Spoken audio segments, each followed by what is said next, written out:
Kilometre है। अच्छा, अब ऐसे ही पूछे आपसे उत्तर से दक्षिण की लंबाई कितनी है?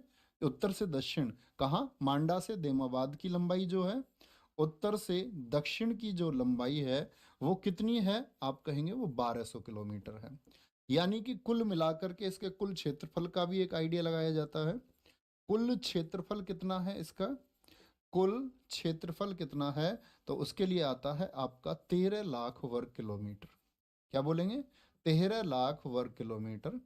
और जो एक्चुअल फिगर भी कई बार बताया जाता है 12,99,000। तो 12,99,000 आप कहें या आप कहें 13 लाख, दोनों एक ही बात है, कोई अंतर तो नहीं है। एक मामूली सा अंतर भर है जो क्या है आपका काउंटेबल है, कोई दिक्कत नहीं है। ठीक है। अच्छा, मुझे बताएंगे सिंधु घाटी सभ्यता में कितने टीले हुआ करते थे? सिंधु घाटी सभ्यता कितने टीलों में विभाजित थी? बिल्कुल उसी क्रम में पढ़ेंगे। सिंधु घाटी सभ्यता 2 टीलों में विभाजित थी। कितने में? 2 टीलों में विभाजित थी। जानते हैं इस बात को? कौन कौन से 2 टीले हुआ करते थे आपके? पश्चिमी टीला और पूर्वी टीला। क्या बोलेंगे आप लोग? पश्चिमी टीला और पूर्वी टीला। और जो पश्चिमी टीला आपका हुआ करता था, पश्चिमी टीले पर रहते थे जो लोग हायर थे। हायर मतलब पदों में ऊंचे, जो वहां उस कस्बे का प्रमुख व्यक्ति था। और उस कस्बे के प्रमुख व्यक्ति के लिए जो राजपुरोहित था, जो उसके धार्मिक कार्यों को देखता था, क्योंकि ये लोग पूजा पाठ भी करते थे, तो सीधी सी बात है धार्मिक कार्यों के लिए कोई व्यक्ति होगा। तो ये सब रहते थे आपका पश्चिमी टीले में। उच्च वर्ग किधर रहता था? पश्चिमी टीले में। और जो निम्न वर्ग था, यानी कि आप लोग देखते हैं सभ्यता के फोटो आपने देखे होंगे तो मिस्त्री रहे होंगे, मजदूर भी रहे होंगे, ये लोग खेती भी जानते थे, किसान भी रहे होंगे। तो ये सब था आपका क्या बोलेंगे, एक क्या बोलेंगे निम्न वर्ग था, एक निचला वर्ग था जो इन्होंने माना और इनको इन्होंने रखा पूर्वी टीलों में। लेकिन एक सबसे इंपॉर्टेंट बात यहां पर आती है, जो धौलावीरा है, एकमात्र नगर है धौलावीरा, ये कितने टीलों में विभाजित है? एकमात्र नगर। यहां पर रक्षकों के लिए अलग से एक टीला बनाया गया, मध्यम टीला।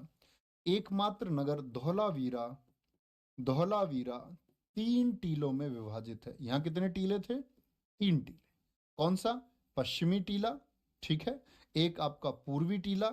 ये दोनों तो कहां थे? बाकी सब जगह भी थे, लेकिन यहां पर एक अन्य टीला और था, मध्यम टीला, जहां रक्षकों को रखा गया। बात को समझे? कौन सा टीला? एकमात्र नगर हमेशा याद रख लेना है भैया, वो धौलावीरा है। कौन सा है? धौलावीरा है। चलो, अब आते हैं सिंधु घाटी सभ्यता की लिपि कैसे पढ़ी गई। सिंधु घाटी सभ्यता की जो लिपि है वो कैसी है, इसके बारे में कहते हैं कि आज तक नहीं पढ़ी गई। तो फिर पता कैसे चला भैया? कैसे पता चला कि ये कैसे लिखे जाती थी? तो वो विश्लेषकों की एक राय है, जिन्होंने एक पैटर्न समझा और कहा कि ये राइट टू लेफ्ट लिखी जाती है, दाएं से बाएं लिखी जाती है। दाएं से बाएं बहुत पूछा जाता है। सिंधु घाटी सभ्यता की लिपि क्या थी? सिंधु घाटी सभ्यता की लिपि क्या थी, बहुत पूछा जाता है। आप ध्यान से देख सकते हैं, शायद आप भी नहीं पहचान पाएंगे। ये सीन 2 पे आप एक बार दिखाएं बच्चों को। देखो ध्यान से, ये कुछ आकार बने हुए हैं, आकार है, ये आकार है, ये आकार है, ये आकार है, ये एक आकार है। तो ये कुछ लिखना चाह रहे हैं, ये पता नहीं शायद नमस्ते लिख रहे हैं, नमस्ते लिख रहे हैं। ये शायद ऐसा हो सकता है तुम्हें बहुत मुबारकबाद हो, ये पता नहीं है मतलब क्या है। ये क्या हो सकता है? इसका मतलब ये भी हो सकता मैं तुम्हें पीटूंगा, इसका मतलब ये भी होता तुम मेहनत नहीं करोगे तो फेल हो जाओगे, और जिंदगी में तुम मेहनत करोगे बहुत आगे जाओगे, शायद ये है। तो पढ़ा नहीं जा सका है, ठीक है, क्या बोलेंगे? ये भैया पढ़ा नहीं जा सका है अब तक। तो इसके लिए क्या बोलेंगे आप लोग कि भैया जी ये दाएं से बाएं एक भाव चित्रात्मक यानी पिक्टोग्राफी जिसको हम कहते हैं। कोई दिक्कत इतनी बात में? अच्छा, अब प्रमुख बातें कौन कौन सी हैं आपकी? देव पूजा किसकी करते थे? अभी मैंने बोला था ये पूजा करते थे, पूजा करते थे, बहुत इंपॉर्टेंट क्वेश्चन है, पशुपति देवता। क्या बोलेंगे? कॉमन फैक्ट हैं जो आपको पता होने चाहिए। मैं आपसे पूछता हूं, देखता हूं कितने बच्चे आंसर कर पाते हैं, ठीक है। और समाज कैसा था, मातृ सत्तात्मक या पितृ सत्तात्मक? ठीक है। मैं आपसे पूछूं, सभ्यता का जो आकार था वो कैसा था, चौकोर थी या त्रिभुजाकार थी? सभ्यता का जो आकार था वो कैसी थी? ठीक है। और अगर मैं बात करूं इनका पवित्र पशु कौन था, अभी आपने चित्र में देखा होगा, तो क्या बोलेंगे, समाज मात्र सत्तात्मक था। लेकिन जैसे जैसे वेदों का समय आएगा तो समाज क्या हो जाएगा, समाज तब पितृ सत्तात्मक हो जाएगा, यानी पितृ प्रधान हो जाएंगे। जो बड़े डिसीजंस यानी कि जो बड़े निर्णय हैं वो घर घर में कौन लेने लग जाएंगे, वो पिता पक्ष लेने लग जाएगा। सभ्यता का आकार कैसा था, त्रिभुजाकार थी। पवित्र पशु कौन था इनका, कुबड़ वाला बैल। क्या बोलोगे, कुबड़ वाला बैल कौन था इनका पवित्र पशु था। देखो ध्यान से, कुबड़ वाले बैल की बात कर रहे हैं हम। ये कौन है, ये कुबड़ वाला बैल है। कुबड़ किसको बोलते हैं भैया, बैल का जो हिस्सा ऊपर उठा रहता है, ये क्या है, ये कुबड़ है। ठीक है, और ये ऊपर इन्होंने ये लिख रखा है कि जो हमारे चित्र को देख करके ये सोचे कि ये कैसा बैल है, तो उसके गाल पे एक चांटा लगा दिया जाए। तो ये मतलब पता ही नहीं है क्या लिख रखा है इन्होंने, कुछ पता तो चले। भैया ऐसा तो नहीं है कुछ अब शब्द ही लिख दिए हूँ। चलो भाई, क्या पता आप लोगों की तारीफ है। ये इनके भगवान जी हैं भैया, पशुपति। क्या बोलोगे, ये कौन थे, ये पशुपति जी हैं। ठीक है, आप देखो इनके सामने दिखाया गया है कि जो उस समय के आपको इनको पूजने वाले, इंसान तो छोड़ो, ये इंसान बने हुए हैं, इंसान और देवता सब इनकी पूजा करते थे।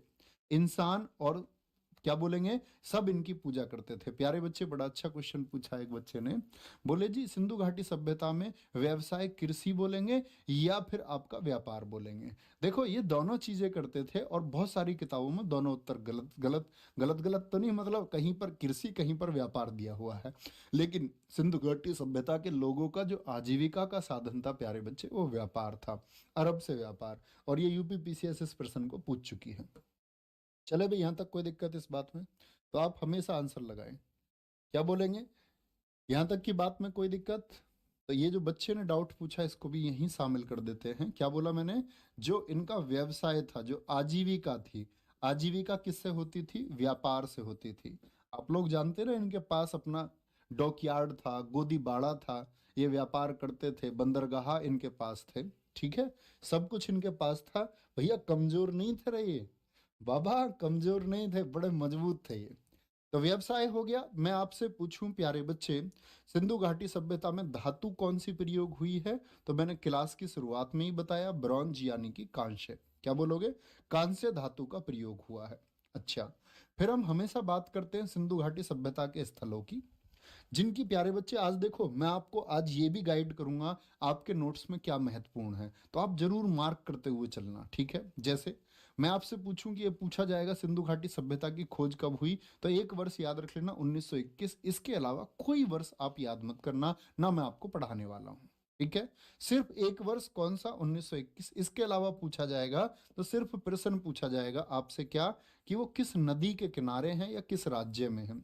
सिंधु घाटी सभ्यता के स्थल, सिंधु घाटी सभ्यता के स्थल। ठीक है, और मैं कुछ आप बच्चों से